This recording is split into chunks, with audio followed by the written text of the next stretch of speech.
Kalau Wahabi beda. Wahabi ditanya, di mana alamat Tuhan? Maka kata mereka, kamu belum tahu. Kamu sudah tahu. Iya. Di mana? Di Arash. Di atas langit. Arash itu di atas langit ketujuh. Ditanya Wahabi, kalau ada di Arash ini kan jauh sekali. Kalau kita ada perlu sama Tuhan, gimana caranya pergi ke Arash? Kan pesawat belum ada yang ke Arash. Maka apa? Kata Wahabi, jangan khawatir. Tuhan itu turun setiap pukul 3 pagi. Turun ke langit pertama di dunia. Mengapa turun? Untuk mendengarkan doa kamu. Makanya pukul 3 pagi bangun sholat tahajud. Doa sama Tuhan.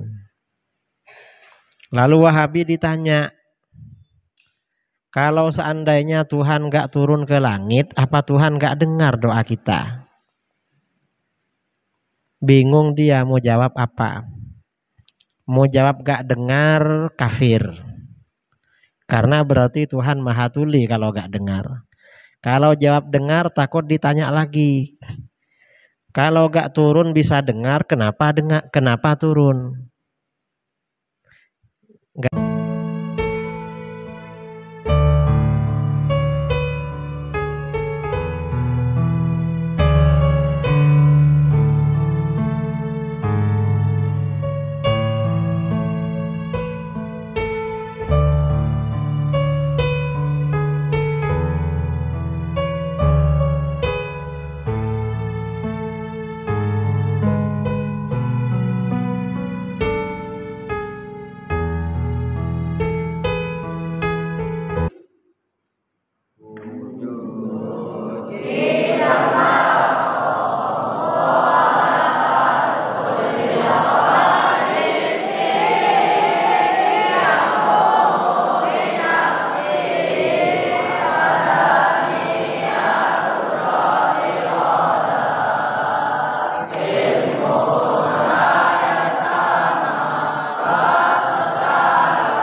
Kalau ada pertanyaan,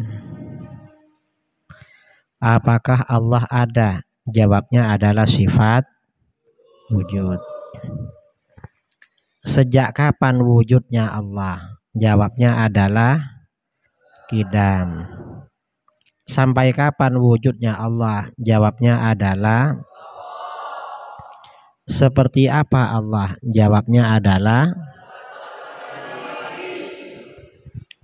Nah, ini penting juga untuk tahu tentang sifat-sifat tadi. Sifat-sifat tadi, wujud, qidam, baqa, mukhalafatul hawadits, dan sifat-sifat sebelumnya oleh para ulama disebut dengan syartul uluhiyah. Syartul uluhiyah itu artinya syarat ketuhanan. Yang namanya Tuhan harus seperti itu. Kalau gak seperti itu ya bukan Tuhan. Misalnya qidam. Qidam itu artinya adanya Allah tanpa permulaan. Itu qidam. Nah, maka kalau ada sesuatu yang tidak qidam dipertuhankan, ya bukan Tuhan. Ini saudara perlu tahu. Jadi wujud qidam baqa ini sebenarnya juga untuk mengoreksi atau menanggapi kesalahan-kesalahan agama di luar Islam yang salah tentang ketuhanan. dikoreksi dengan wujud qidam baqa. Kok bisa? Misalnya Kristen. Kristen itu Tuhannya ada berapa? Ada tiga. Kalau kita menyebut Allah, mereka Tuhan Allah. Tipis mereka, agak tebal. Lalu ada Tuhan Yesus. Yesus itu maksudnya Nabi Isa. Lalu ada Tuhan Bunda Maria.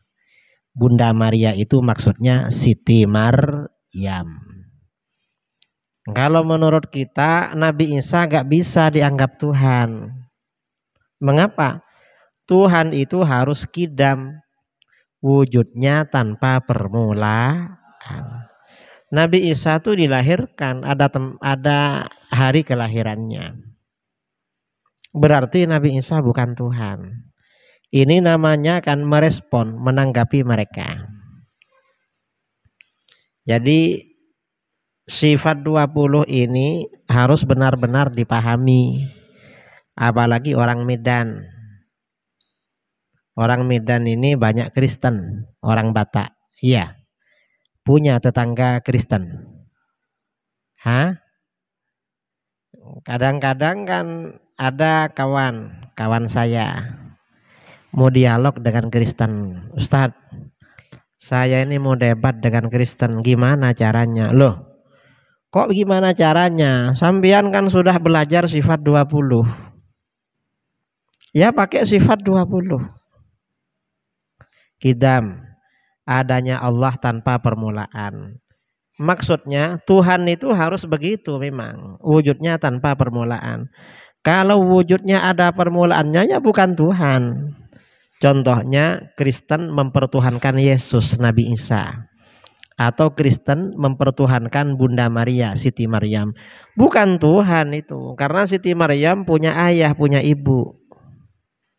Ayahnya bernama Imron. Kemudian punya ibu. Ibunya bernama Hannah. Orang yang dilahirkan, yang ada permulaannya bukan Tuhan. Ini contoh ya.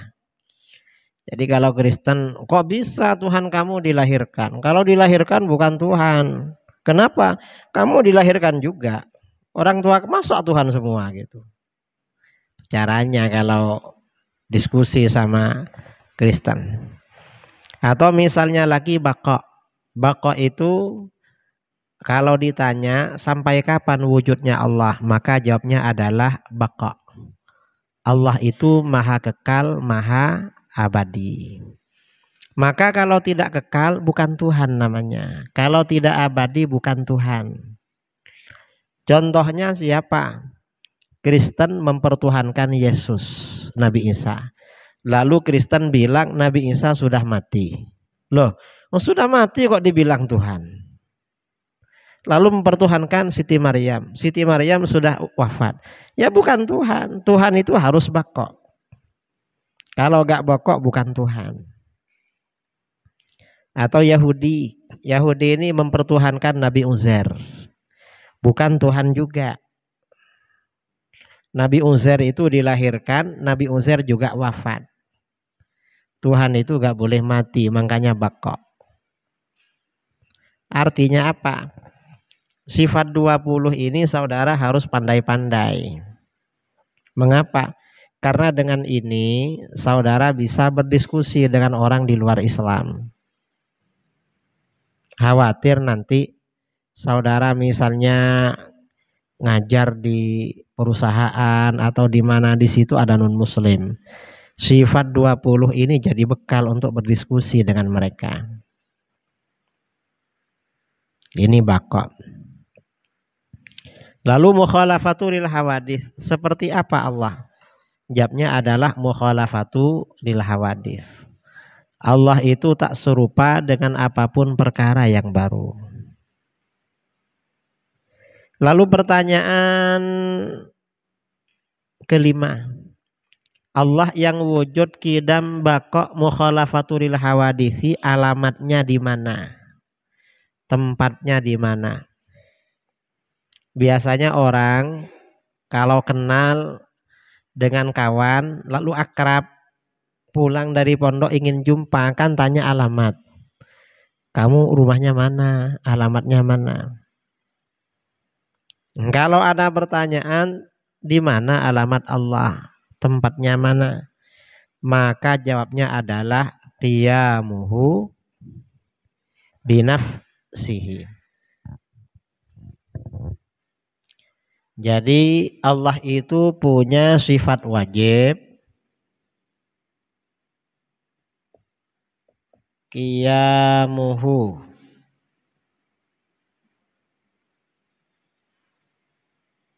binafsihi. Allah itu berdiri pada zatnya sendiri. Jadi Allah berdiri ya. Allah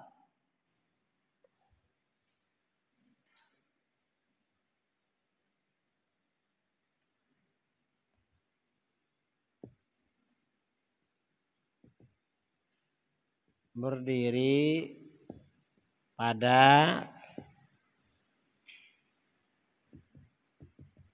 zatnya sendiri. Apa maksudnya Allah berdiri pada zatnya sendiri? Maksudnya Allah berdiri pada zatnya sendiri itu maksudnya apa? Allah itu la yahtaju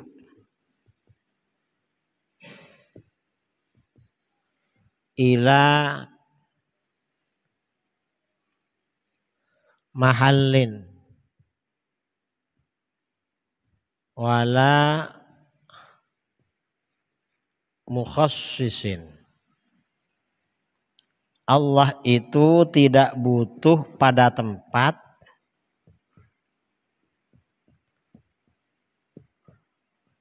dan tidak butuh pada orang yang menentukan atau yang mengatur. Gak butuh tempat, gak butuh yang menentukan atau yang mengatur. Itu maksud qiyamuhu binafsihi. Jadi Allah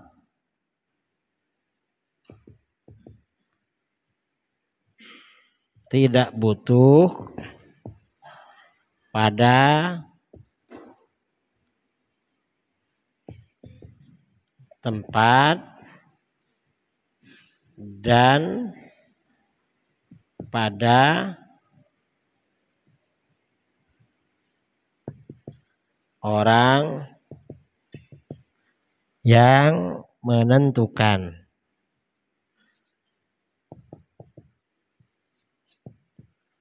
Yang atau mengatur. Jadi Allah punya sifat wajib qiyamuhu binafsihi. Allah berdiri pada zatnya sendiri. Karena begitu, maka kebalikan dari qiyamuhu binafsihi mustahil bagi Allah. Apa yang mustahil? Yaitu qiyamuhu bighairihi. Allah berdiri pada selain zatnya. Itu mustahil bagi Allah. Allah itu gak butuh pada tempat. Mengapa Allah gak butuh pada tempat? Yang namanya butuh atau perlu, tulis dulu.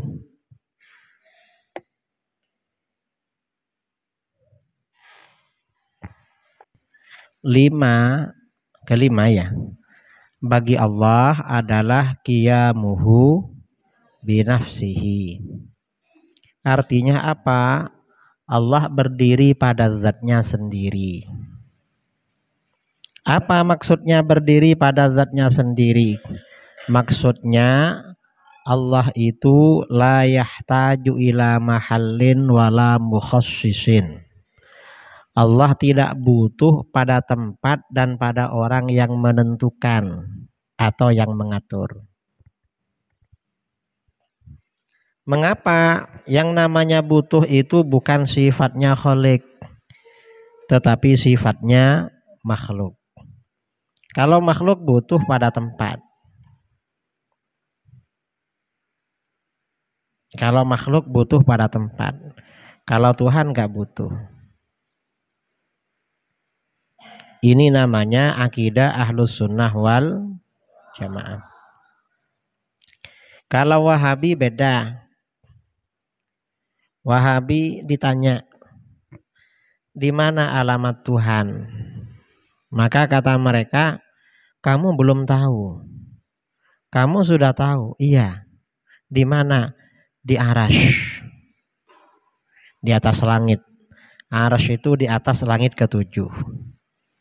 Ditanya Wahabi, kalau ada di Arash ini kan jauh sekali. Kalau kita ada perlu sama Tuhan, gimana caranya pergi ke Arash? Kan pesawat belum ada yang ke Arash. Maka apa? Kata Wahabi, jangan khawatir. Tuhan itu turun setiap pukul 3 pagi. Turun ke langit pertama di dunia. Mengapa turun? Untuk mendengarkan doa kamu. Makanya pukul 3 pagi bangun sholat tahajud. Doa sama Tuhan. Lalu Wahabi ditanya, kalau seandainya Tuhan gak turun ke langit, apa Tuhan gak dengar doa kita? Bingung dia mau jawab apa. Mau jawab gak dengar, kafir. Karena berarti Tuhan maha tuli kalau gak dengar. Kalau jawab dengar, takut ditanya lagi. Kalau gak turun bisa dengar, kenapa turun? Gak bisa jawab dia.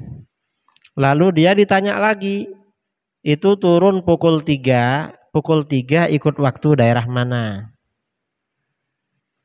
Karena pukul 3 di Indonesia dibagi 3. Indonesia Barat, Indonesia Tengah, Indonesia Timur. Itu pukul 3. Kalau waktu istiwa malah lebih banyak lagi pembagiannya. Jadi ikut waktu daerah mana? Akhirnya Pak kata Wahabi, ya turun terus sesuai dengan pukul 3 daerah masing-masing. Ditanya dia, kalau turun terus lalu naiknya kapan ke Arash? Itu bukan turun, namanya pindah-pindah. Artinya apa? Ajaran Wahabi itu gak benar, saudara. Menurut kita, menurut Ahlus Sunnah wal Jamaah, Allah itu tidak bertempat. Allah maha suci dari tempat. Jadi Allah gak bertempat, Allah maha suci dari tempat.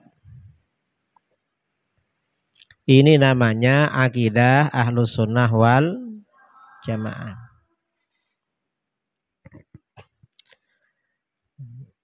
Kalau yang bilang ada di langit itu bukan kita, itu Wahabi.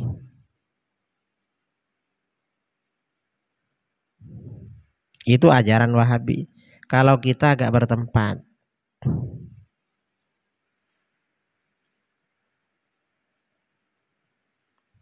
Dasarnya mana? Di dalam Al-Quran. Di dalam Al-Quran, Al-Hayyul Qayyum. Allah itu yang maha hidup lagi maha mengatur. Jadi Allah itu mengatur, bukan diatur. Kalau bertempat itu kan diatur. Atau dalam ayat lain, wallahu ghaniyyun 'anil 'alamin. Allah itu tidak butuh pada semesta alam. Termasuk tidak butuh pada tempat atau tidak butuh pada yang mengatur. Ini namanya akidah Ahlus Sunnah wal Jamaah. Makanya kita kalau habis sholat biasanya baca zikir Subhanallah berapa kali? 33. Lalu Alhamdulillah berapa kali? Lalu Allahu Akbar. Subhanallah itu artinya apa? Maha suci Allah. Apa yang dimaksud maha suci? Allah itu maha suci dari segala kekurangan. Allah maha suci dari segala kekurangan. Allah Maha Suci dari membutuhkan makhluk. Allah Maha Suci dari memerlukan makhluk. Allah Maha Suci dari menyerupai makhluk. Allah Maha Suci dari memerlukan tempat. Maha Suci semua. Itu yang dimaksud Allah Maha Suci. Jadi Maha Suci dari segala kekurangan. Maha Suci itu maksudnya bukan suci dari kotor, dari najis, bukan. Karena Allah bukan benda. Jadi Maha Suci maksudnya Maha Suci dari segala kekurangan. Itu subhanallah. Setelah menyucikan Allah dari segala kekurangan, lalu kita baca alhamdulillah. Apa artinya? Segala puji bagi Allah. Apa maksudnya segala puji bagi Allah? Artinya apa? Allah itu maha sempurna secara mutlak. Jadi Allah terpuji karena kesempurnaannya secara mutlak. Itu Allah Maha Suci. Maha terpuji secara mutlak. Jadi subhanallah ini menyucikan Allah dari segala kekurangan. Alhamdulillah menyematkan segala kesempurnaan kepada Allah. Segala puji bagi Allah atas kesempurnaannya yang bersifat mutlak. Nah, setelah itu baru kita membaca Allahu Akbar. Apa Allahu Akbar? Allahu Akbar itu artinya Allah Maha Besar. Maksudnya Maha Besar itu apa?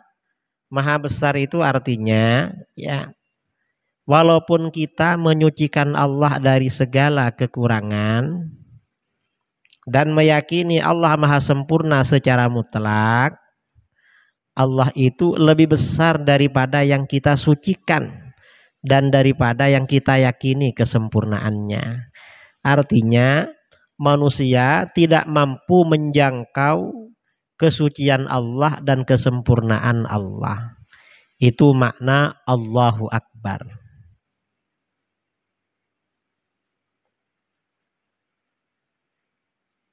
Allahu Akbar maknanya seperti itu.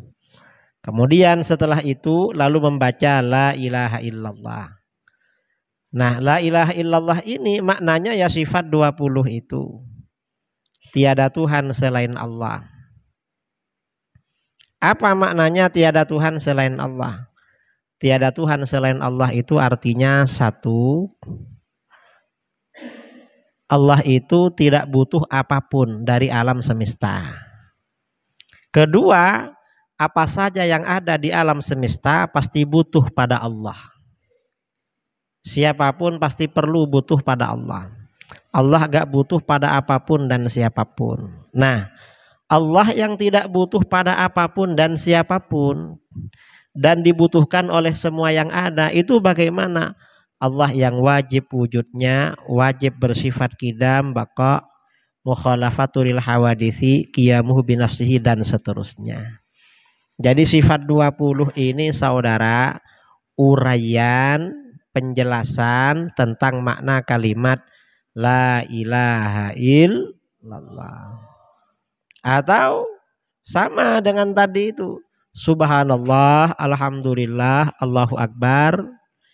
Itu adalah rumusan dari sifat 20. Kembalinya ke sana juga. Ini sifat 20. Gak boleh kita berkeyakinan Allah bertempat di langit, gak boleh. Itu aliran Wahabi. Allah Maha Suci dari tempat.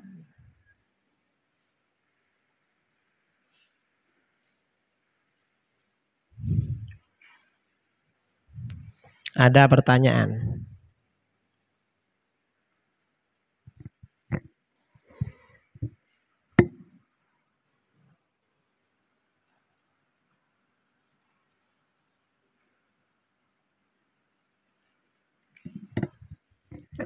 Ada soalan? Oh ya, ini Ustadz siapa namanya? Salahuddin.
Itu hadis yang bagaimana ini? Kok nggak jelas pertanyaannya? Yang disampaikan Khalid itu hadis mana?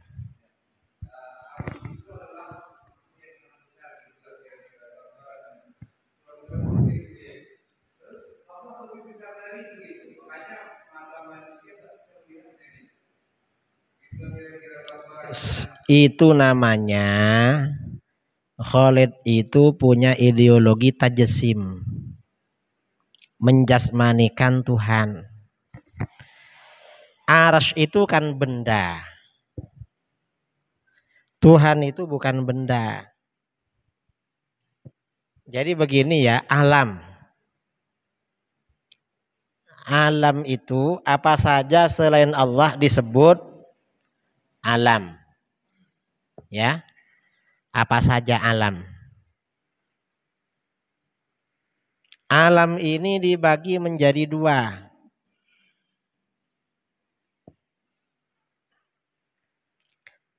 Ada a'yan.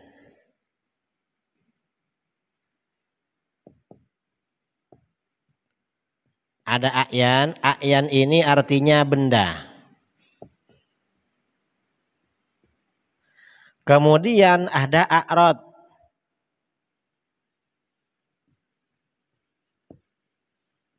A'rad ini artinya sifat benda. Jadi biar kita tahu ya, Khalid tuh gak ngerti. Allah itu kan tidak serupa dengan apapun perkara baru. Perkara baru ini terdiri dari apa? Secara garis besar ada dua. Ada benda, ada sifat benda. Nah, benda ini dibagi dua.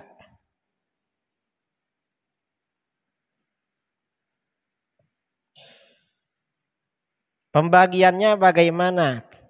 Ada yang namanya jauhar, ada yang bernama jisim.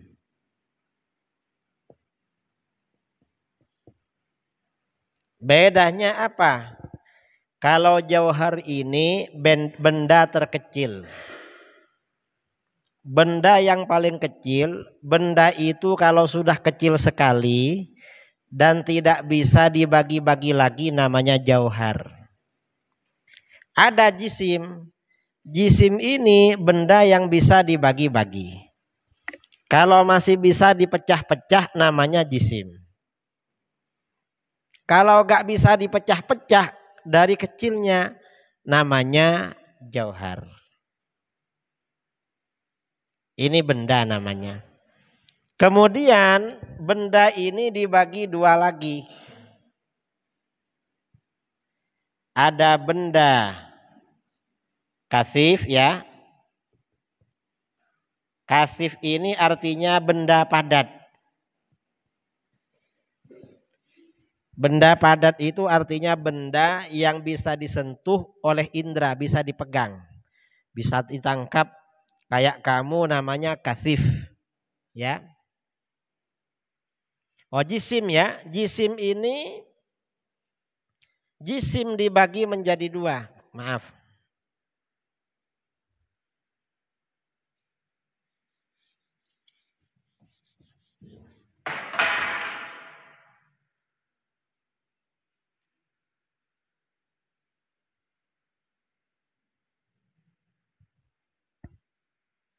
Jisim ini dibagi dua.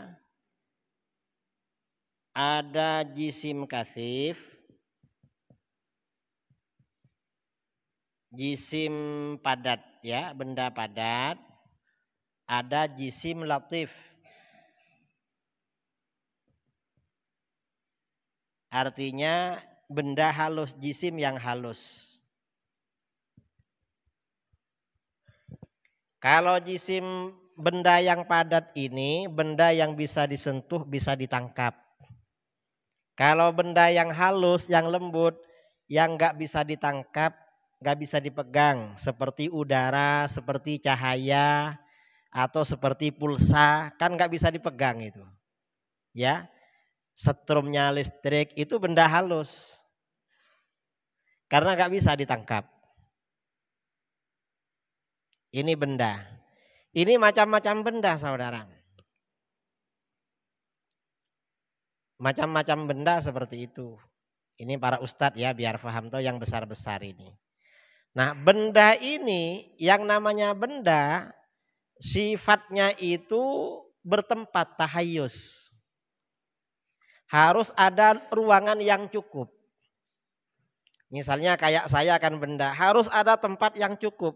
Kalau gak cukup ya orang itu gimana? Kan gak mau tinggal di situ. Itu benda. Lalu ada sifat benda, a'rad. Sifat benda ini seperti apa? Bergerak. Bergerak ini sifat benda. Diam, sifat benda. Putih itu sifat benda. Hitam, sifat benda. Atau semangat, sifat benda. Ngantuk, sifat benda. Berpindah tempat, sifat benda. Apalagi?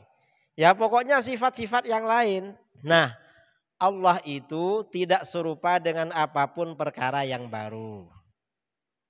Berarti bagaimana? Allah itu bukan benda, bukan sifat benda. Kan begitu.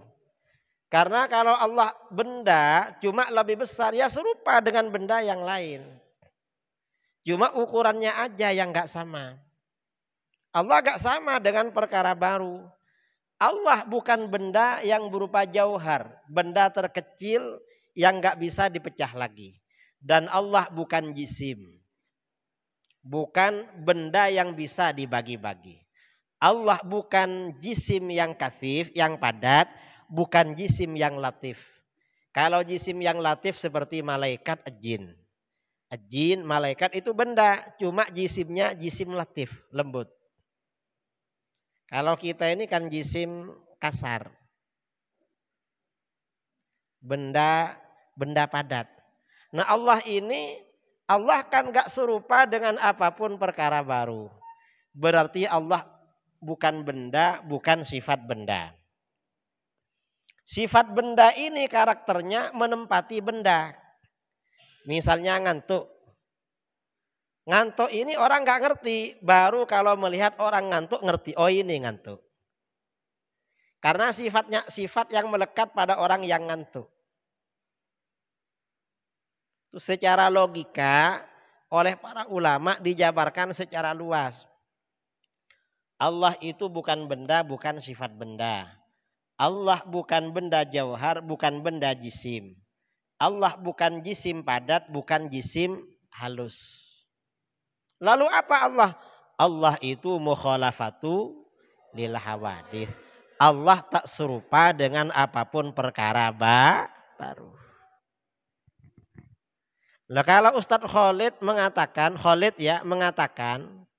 Arasy itu paling besar, Allah lebih besar lagi daripada arasy.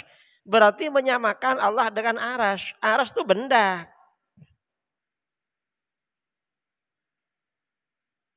Setiap benda itu sebenarnya sama, saudara. Yang membedakan itu sifat-sifatnya aja. Orang yang putih dan yang hitam. Tulangnya sama, dagingnya sama, darahnya sama. Baunya sama. Yang membedakan apa? Yang hitam itu sifat hitamnya aja lebih banyak. Yang putih sifat hitamnya dikurangi. Perempuan yang cantik dan yang jelek sebenarnya sama. Darah, daging, tulang. Kan itu. Baunya sama. Bedanya apa? Yang cantik itu kelihatan agak rapi. Yang jelek kelihatan kurang rapi. Makanya sekarang ada operasi plastik. Yang kurang cantik, artis-artis itu dioperasi, dirapikan. Sebenarnya barangnya sama sebenarnya. Kamu mencium orang cantik sama dengan mencium tangannya sendiri. Kalau dikasih harum-harum ya harum. Kayak itu memang. Beda aja. Karena benda yang satu dengan yang lain itu sama. Karenanya Allah bukan benda. Kalau Allah benda, wong benda itu sama semua. Sama ini tembok, ini benda. Kok keras? Berarti sifat pengerasnya yang banyak. Sifat kerasnya. Ada yang lembut, ya kerasnya berkurang berarti. Yang membedakan sifat benda. Orang-orang Wahabi tidak ngerti mukhalafatul hawadits. Lalu kata mereka apa? Tuhan itu punya tangan, punya kaki, punya mata. Loh, berarti kamu menyerupakan Tuhan dengan makhluk. Oh enggak, tangannya Tuhan enggak sama dengan tangan makhluk, kata mereka. Tapi sama-sama anggota badan. Salah itu. Mereka mengumpamakan Tuhannya orang beda, tangannya orang beda dengan tangannya kambing. Tangannya orang dengan tangannya kambing, yang beda itu sifat bendanya dan bentuknya. Kalau kebendaannya sama aja. Sama-sama jisim.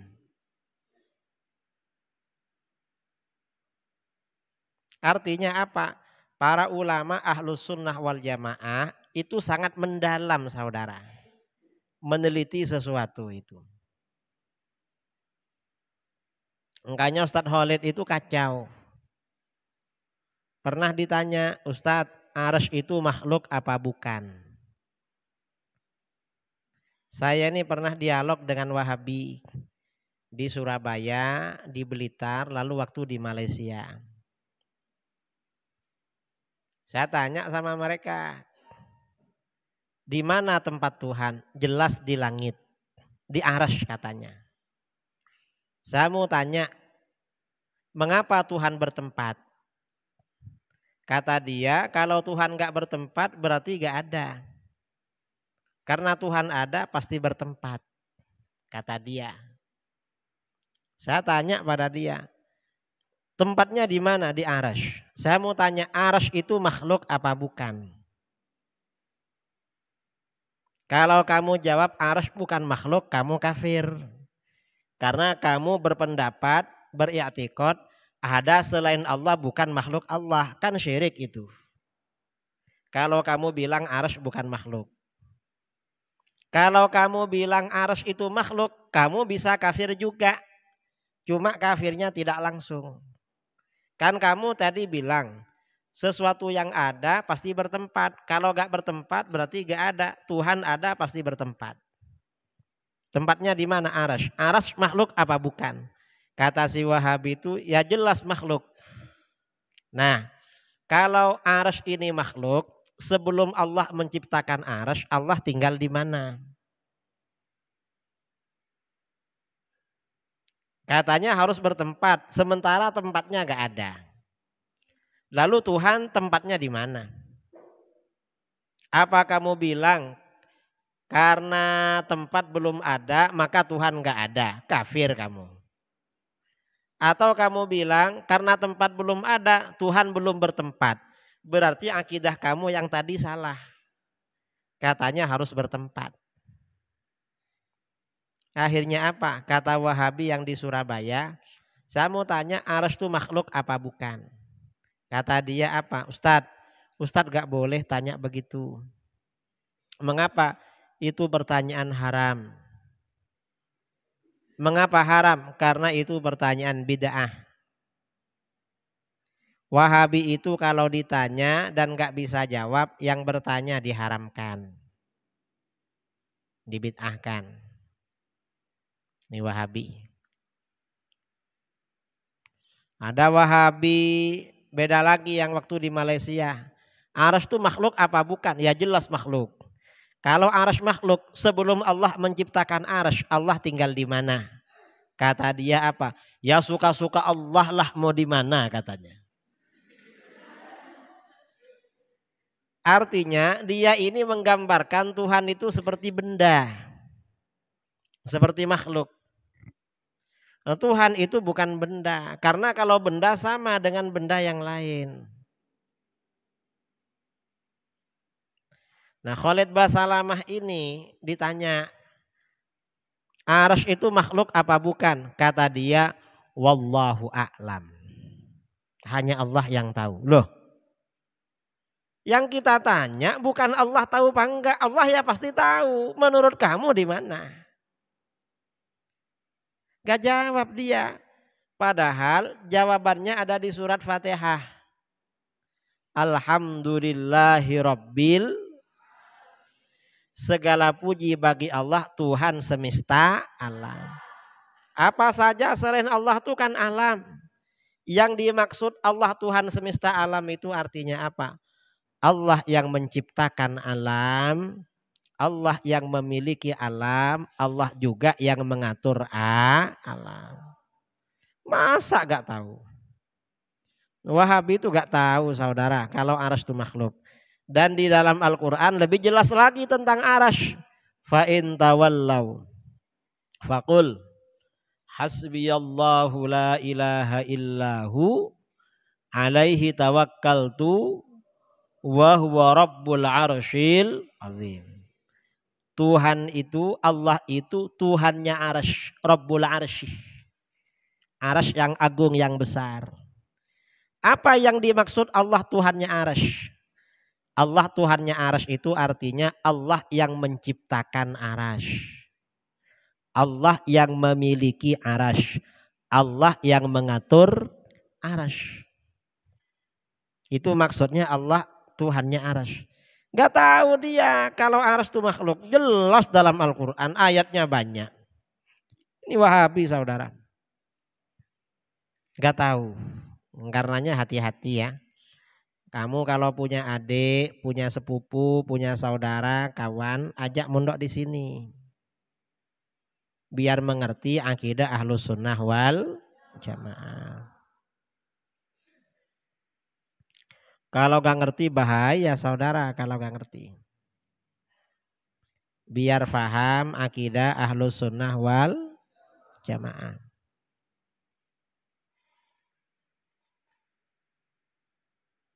Jadi biar ngerti, biar faham itu. Faham Ustaz?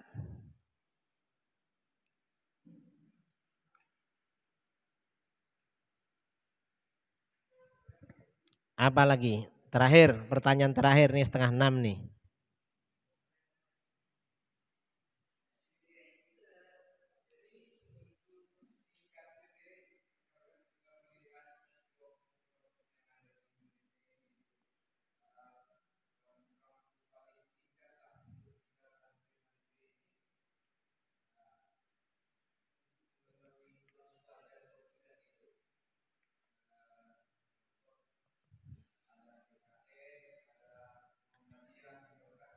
Itu politik. PKS itu partai politik. PKS itu banyak yang Wahabi biasanya.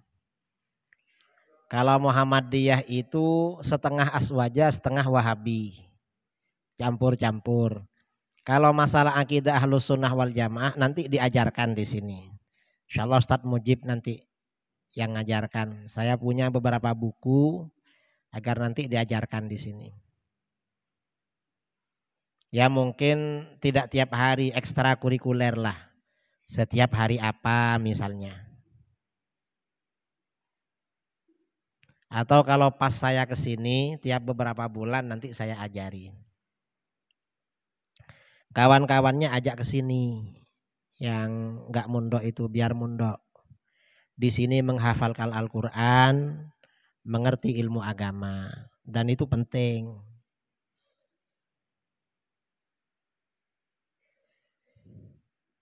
Ada lagi?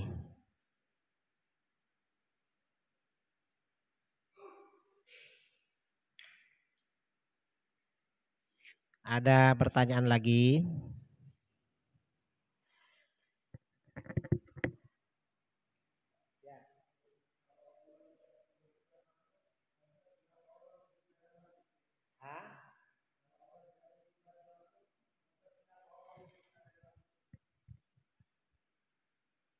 Allah itu tidak butuh pada makhluk. Mengapa Allah menciptakan makhluk? Allah menciptakan makhluk ini mengapa? Allah menciptakan makhluk ini karena Allah itu maha pemurah, maha dermawan. Maha memberi. Yang mau diberi siapa kalau gak menciptakan makhluk? Dan bukan karena Allah butuh. Dan Allah itu gak perlu ditanya mengapa menciptakan kita. Yang ditanya kita besok, mengapa kamu maksiat, mengapa berdosa, itu yang ditanya. Kalau Allah menciptakan manusia, tujuannya agar menjadi khalifah di bumi. Khalifah itu artinya apa? Yang mengembangkan dan yang mengelola bumi. Artinya setiap makhluk itu ada hikmahnya, saudara. Bukan karena Allah butuh, tapi ada hikmahnya. Makhluk apa saja itu ada hikmahnya. Kalau manusia diciptakan agar mengelola bumi. Di Sumatera ini dulu penduduknya sedikit, akhirnya banyak hutan. Betul. Akhirnya di Medan banyak orang merantau dari Padang, dari Aceh, merantau dari Jawa. Akhirnya hutan gak ada sekarang. Sudah jadi kebun, itu namanya khalifah. Itu mengapa Allah menciptakan manusia. Tujuannya apa? Wa ma khalaqatul jinna wal insa illa liya'budun. Aku tidak menciptakan jin dan manusia kecuali agar mereka beribadah kepadaku. Kita ini mengapa diciptakan? Agar beribadah kepada Allah. Kalau kita ibadah terus, rizkinya dari mana? Jangan khawatir. Ma uridu minhum min rizkin wa ma uridu ayyud'imun. Aku tidak menghendaki rizki dari mereka. Maksudnya rizki buat mereka. Rizki ini semuanya yang mengatur dan menanggung adalah Allah. Saudara belajar di pondok gak perlu khawatir. Yang rajin. Saya ini seperti ustadz-ustadz itu cuma ada di pondok. Mondok di kampung itu 2 tahun, kelas 5, kelas 6 sekolah dasar. Setelah itu di Pondok Sidogiri 18 tahun. Berapa tahun semuanya? 20 tahun. Kamu kalau bisa 20 tahun biar seperti saya. Nanti umur 30 keluar dari pondok baru kawin. Dan walaupun mondok, dulu saya sebelum mondok digembosi oleh saudara. Karena banyak saudaranya ayah itu pegawai negeri. Ada yang jadi hakim, jadi guru, saudara jadi polisi. Kok mondok? Nanti makan apa katanya? Ya makan nasi. Maksudnya nanti makannya dari mana? Ya ternyata makan nasi juga walaupun mondok. Mondok ini ya yang pegawai negeri naik pesawat, saya naik pesawat. Yang pejabat pegawai negeri masuk TV, saya masuk TV juga. Yang kuliah diundang, mungkin diundang, saya diundang sampai ke luar negeri, ke Malaysia, kemudian kemana lagi, ke Korea, kemana lagi, ke Mesir. Ini ada undangan ke Amerika sama Kanada tahun depan ini. Sama saja anak pondok itu, gak perlu khawatir. Kalau yang mondok, yang sekolah jadi presiden, Gus Dur anak pondok jadi presiden. Yang sekolah jadi wakil presiden, Kiai Ma'ruf Amin mundok jadi wakil presiden. Artinya sama saja. Saya kemarin malam ngisi tabligh akbar di Tanjung Jabung Barat di Jambi. Itu bupatinya anak pondok itu, punya pondok kiai memang. Orang pondok kiai dan gak ingin jadi bupati, sama kiai-kiai diminta jadi bupati, akhirnya jadi. Sama aja. Orang tuh yang perlu apa namanya? Rajin belajar ya, yang tahfidz, rajin menghafal, yang alim, rajin juga belajar kitabnya, rajin ibadahnya, akhlak yang baik pada guru, pada orang tua. Insya Allah nanti masa depannya cerah, masa depannya enak. Amin Allahumma. Amin. Saya kira itu ikhtitam baca tasbih majelis. Subhanakallahumma wa bihamdika astaghfiruka wa atubu ilaik. Assalamualaikum warahmatullahi wabarakatuh.